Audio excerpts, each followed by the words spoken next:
Welcome back to SAFC Live. Myself and Danny are back in the studio and we'll try and digest that one. Of course, the positives out of that one is that Sunderland did get a point on the road, which we were saying beforehand would have been a point which most Sunderland fans would have took before kick-off, all things considered. Sunderland are still top of the league as it stands as well. But you were a little bit disappointed about the second half performance, Danny. Yeah, I was, like I was last week. I've said it there against Coventry. I just thought we sat off and allowed them to come on to us, and it was the same again today. I mean, you look at Millwall in the first half, yes, they're on a great run, 7 unbeaten, beat Leeds, beat Burnley, so they're obviously doing something right, but just watching them in that first half, they looked like they lacked confidence, they weren't sure how to play, they'd give the ball back to us, and they were there for the taking, it felt. And obviously we had the disruption just before the break, and that 5 minutes and whatever didn't help maybe, but just the way we come out second half, and we've got to get out of that habit where we're just sitting off and allowing teams to come onto us, because I said it during commentary and I was getting a little bit frustrated. If I'm Chris Metman, Dan Ballard back there, I'm saying to the lads in front of me, lads, can we work harder? Can we get hold of the ball? Can we give us a breather back here? It's coming back at us time and time again. Yeah.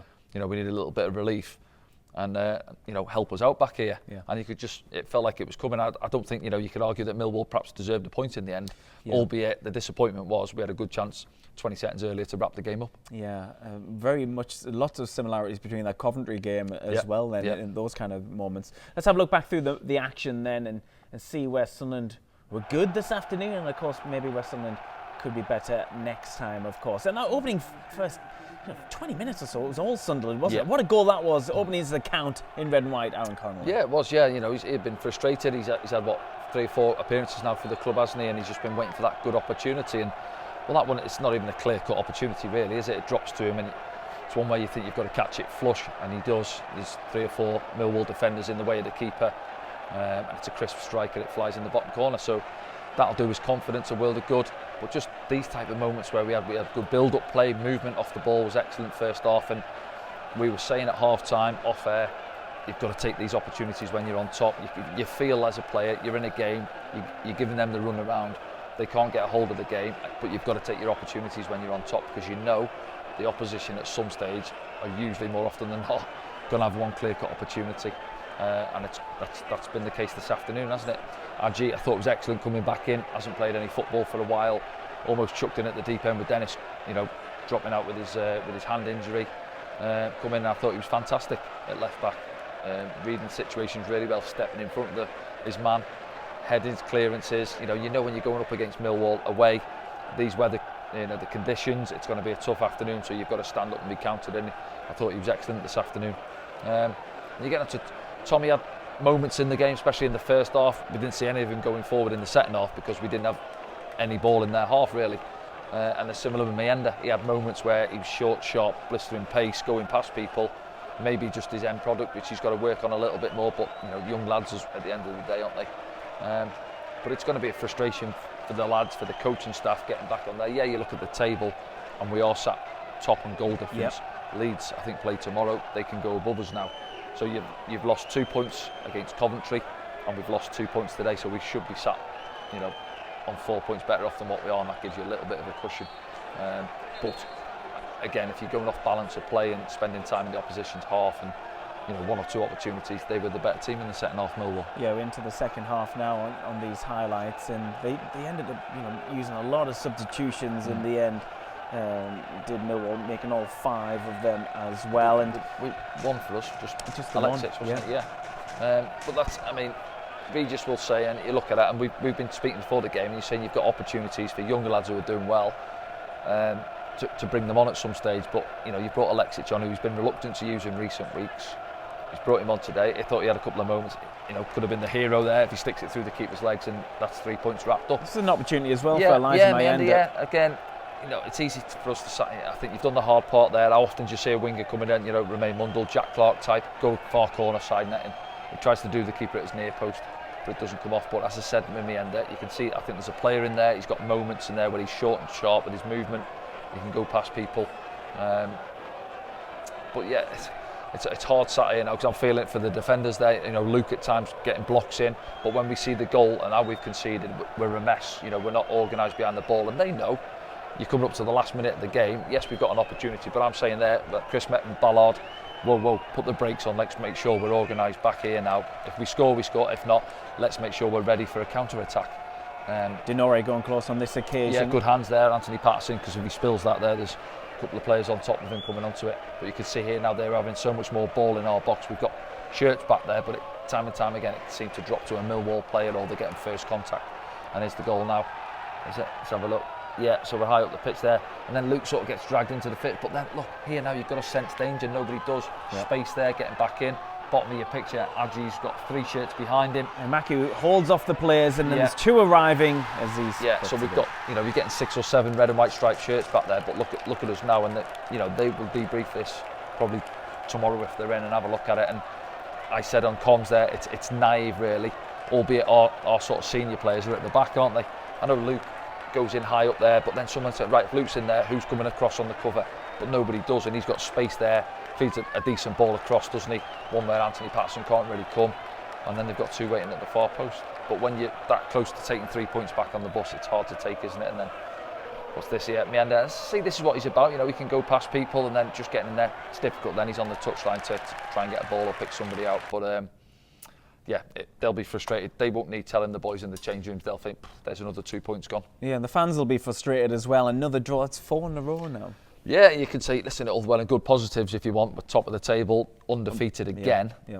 But it's caught up with us. You see how tight the table's getting now.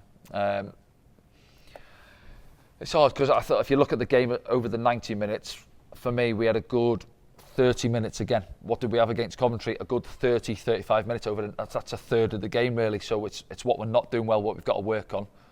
Energy levels got to be better in the second half. And as I said there, for the lads at Mepham, Luke O'Nien and that, when the ball's going up, Isidore's got to do more. They've got to sense it. Listen, we're under the cosh here now. I've got to back in. I've got to get hold of it. Too easy at times. Yeah. Tanganga's coming through, winning the ball. Hutchinson, the lads on the flanks, just have a run, knock it past the fullback, get us a throw in high up the pitch. Didn't happen often enough in that second half. Okay, let's have a look at what's been happening around the grounds then, if we can have a look at the scores. There were some early kickoffs, and there was even a fixture last night as well, but I'm not sure it'll pop up. Yes, it has at the top. That finished 2-2. In the early kickoffs, it was Bristol City 0, Burnley 1, Coventry City 2, Sheffield United 2, Sheffield Wednesday 1, Cardiff City 1. That were the lunchtime kickoffs. In the other games, Luton Town 1, Hull City 0. You know all about our game. Middlesbrough hit 6 away against Oxford United. They got 2 in return. It was 1-1 between Preston North End and Derby. Same scoreline between QPR and Stoke. West Brom 2, Norwich City 2. Lots of draws in the division this afternoon. And that game between Blackburn and Portsmouth was postponed. Tomorrow, Swansea City play Leeds United. Leeds could go top, and this is how the league table looks at the top. Sunderland, well, they're still top of the league, Danny. They are indeed, yeah, but it's getting a little bit tighter. And listen, we're sat here saying, oh, we could have picked up 2 last week and we could have picked up another 2 today. That's going to be the case for the other teams as well. Leeds will think, oh, we've let points slip, etc., and 1 or 2 of the others. But you're looking at the teams around us, you expected them to be there. Middlesbrough was at 6-2 today. They're flying, they're up the rails, aren't they, as well? And then obviously down there in 6th, West Brom, our opponents on Tuesday. But, if you're looking for positives to take, yes, 16 games in, we're sat top of the pile. Let's have a look at the bottom of the pile if we can as well. It's always good to have a broad look at the division. QPR bottom, Portsmouth reading upwards, Hull City, Cardiff, Preston, Plymouth Argyle. Hell, you can see the rest. Okay then. Let's see what you've been saying next in the hashtags as we have a look at what you've been talking about on social media. Kian has been on. He says, Maxine, Danny and Kian cheering the lads on in Krabi, Thailand. But it's a bit warmer there than it is in the northeast at the moment. Eric has been on and said, sat by the pool in Bali watching the game with a cold one. Lots in Indonesia this afternoon. Justin has been on. Do you reckon sitting back on the lead late on is tactics, mentality or fitness? Either way, it's no good for my heart, says Justin. Quick word on that one, Danny? Yeah, well, I wouldn't say late on. I thought straight from the off in the second half last week and the same again today. The opposition, especially they were at home today, you'd expect them to have a period in the game where they're having some possession. Mm-hmm. But just how we go from having seemed to have good energy levels, we're getting around the pitch, moving it slick, to all of a sudden we sit off teams and then we can't get out. So that's the concern and the worry for me, and something we need to obviously work on and look at as a team. And the final one now, let's have a quick look.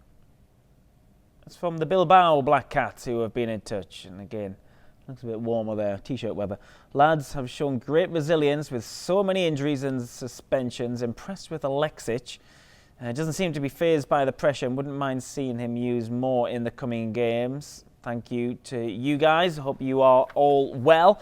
Yeah, Milan Alexic, let's talk about his appearance this afternoon. Cameo. He got a yellow card. He had a great opportunity to win the game. But he looked tidy, didn't he? Yeah, he was involved. Yeah, he looked like confidence. You know, he knocked it past the man there, getting down the touchline. Wants to get involved in the game, obviously, in terms of, we haven't seen much of him, but what's his best position? He came on there, didn't he? Straight swap for Aaron Connolly, and just playing in sort of just in behind Isidore at the top end of the pitch. So I think he is more of an attacking midfielder. But yeah, so we spoke before the game. He's been on the bench for several weeks now, and that's his debut this afternoon. So he will have been frustrated that he hasn't had any game time. He's been away for Serbia, played in the week, come back here. So it would have been good for him now that he's actually got out there, got a bit of a taste, that albeit he'll be getting back on the bus and he'll be thinking about that opportunity this evening. I don't think he caught it as clean as he would have liked. You know, he's almost popped it through the keeper's legs, hasn't he? He's just got enough on it.